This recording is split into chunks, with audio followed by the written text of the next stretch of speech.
प्रिय दर्शकों, जय श्री कृष्णा। अत्र कुशलम तत्रास्तु। ज्योतिर्विद पंडित युवराज राजौरिया मेरे ज्योतिष के खास कार्यक्रम में आपका स्वागत है, अभिनंदन है। दर्शकों, भादों के महीने में बहुत सारे व्रत और उपवास आते हैं। खास करके माताएं बहनें लगभग पूरे महीने व्रत करती हैं। इसी क्रम में एक व्रत है ऋषि पंचमी का व्रत।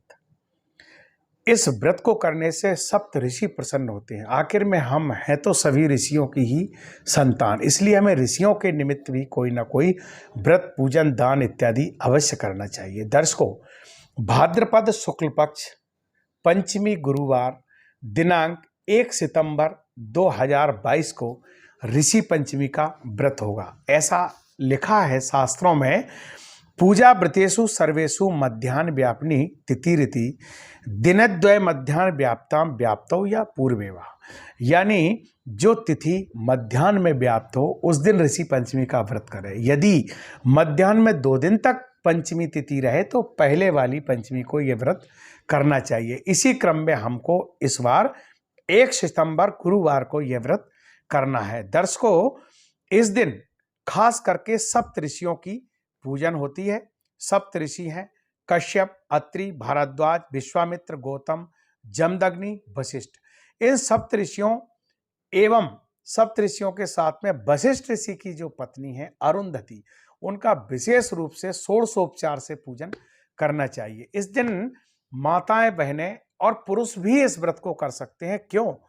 खास बात इसमें यह है कि इस व्रत को करने से हम ऐसे दोषों से मुक्त हो जाते हैं, ऐसे पापों से हमारा प्रायश्चित हो जाता है जो हम गलती से यानी जाने में और अनजाने में यदि कोई पाप बन जाता है तो उनसे मुक्ति मिल जाती है। खास करके माताएं बहनें जब जो है रजस्वला जब होती हैं, उस समय रजस्वला के समय भोजनशाला में या घर में किसी भी व्यक्ति जो है वस्तु को हम गलती से जाने अनजाने में छू भी लेते हैं तो उसका हमें दोष लगता है। दर्शकों, और इन दोषों से पुरुषों को भी ऐसा दोष लगता है कि यदि स्त्री का मुख देख लेते हैं, रजस्वला स्त्री का, तो उनको भी दोष लगता है। तो हम इन दोषों से मुक्त होने के लिए ऋषि पंचमी का व्रत किया जाता है। इस दिन प्रातःकाल ब्रह्म मुहूर्त में जागरण करना चाहिए और उठ करके जो है संकल्प करें कि आज मैं ऋषि पंचमी का व्रत करूंगी या करूंगा,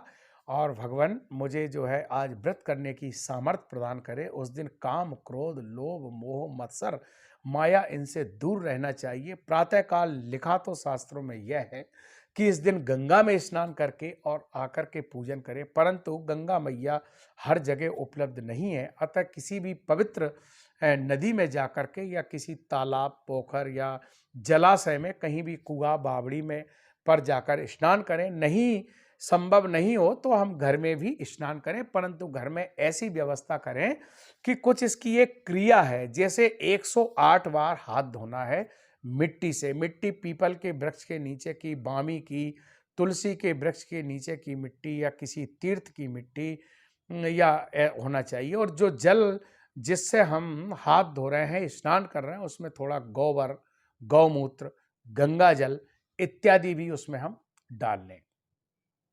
108 बार अपने हाथ धोएं। फिर आंधी झाड़ा, चिचड़ी, जिसको लट जीरा, ओघा आदि तमाम नामों से जाना जाता है, उसको लेकर आए। उसकी 108 दातुन बनाएं और 108 दातुन करें और फिर 108 बार कुल्ला करना चाहिए। इसके पश्चात उसके जो पत्ते हैं उनको 108 पत्ते अपने सिर पर रख करके और कलश से जल भरकर 108 बार ऊपर हमारे सिर से जल डालना चाहिए, लोटे आदि से। और स्नान करते रहें, हम लोटा से जल डाल करके स्नान करें। यह विधि है स्नान करने की। तत्पश्चात हमें उस दिन साबुन या शैम्पू आदि का इस्तेमाल नहीं करना चाहिए। दर्शकों, फिर हम घर आएँ। घर आकर के एक बढ़िया आच्छादित चौकी पर सप्त ऋषियों की चौकी सजाएं, उस पर हम पाटा भरें और विधिवत षोडशोपचार से पूजन करें। और उसमें सप्त ऋषियों के लिए हम वस्त्र, आभूषण, या हम जो है अरुंधति है वशिष्ठ ऋषि की पत्नी, उनके लिए भी सुहाग का आदि सामान वहाँ रखना चाहिए। और खास करके फल, केले आदि, 7 केले वगैरह भी वहाँ रखें। दर्शकों, इस दिन एक चीज़ का विशेष ध्यान रखना चाहिए कि हल से जुती हुई चीज़ों का इस्तेमाल ना करें। खाने में अन्न आदि ना खाएं, या जो भी वस्तु जो हल से जो जमीन में बोई जाती है उसको ग्रहण ना करें। आप दूध दही खा सकते हैं, दूध से बनी मिठाइयाँ खा सकते हैं, या फल भी खाएं तो जो वृक्षों में फल लगते हैं वह फल खा सकते हैं। दर्शकों, इसके बाद में हम सब कथा सुने और सप्तऋषियों की कथा सुनने के बाद हम आरती करें, और आरती करने के पश्चात सायंकाल 7 बजे के बाद भोजन करना चाहिए और भगवान की हरि कीर्तन करते रहना चाहिए। दर्शकों, जो कन्याएं यदि इस व्रत को करती हैं तो उनको मन इच्छित वर की प्राप्ति होती है, परंतु विवाह के बाद 7 वर्ष तक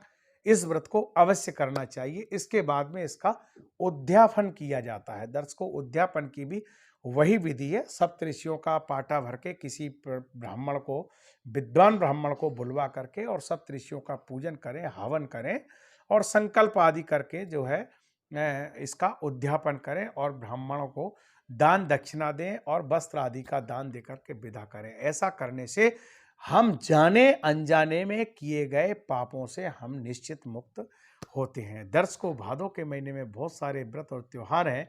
इसी क्रम में मैं अगले आपको और भी, अभी अनंत चतुर्दशी है, एकादशी का व्रत है, इसके बाद में जो है श्राद्ध पक्ष आ रहा है।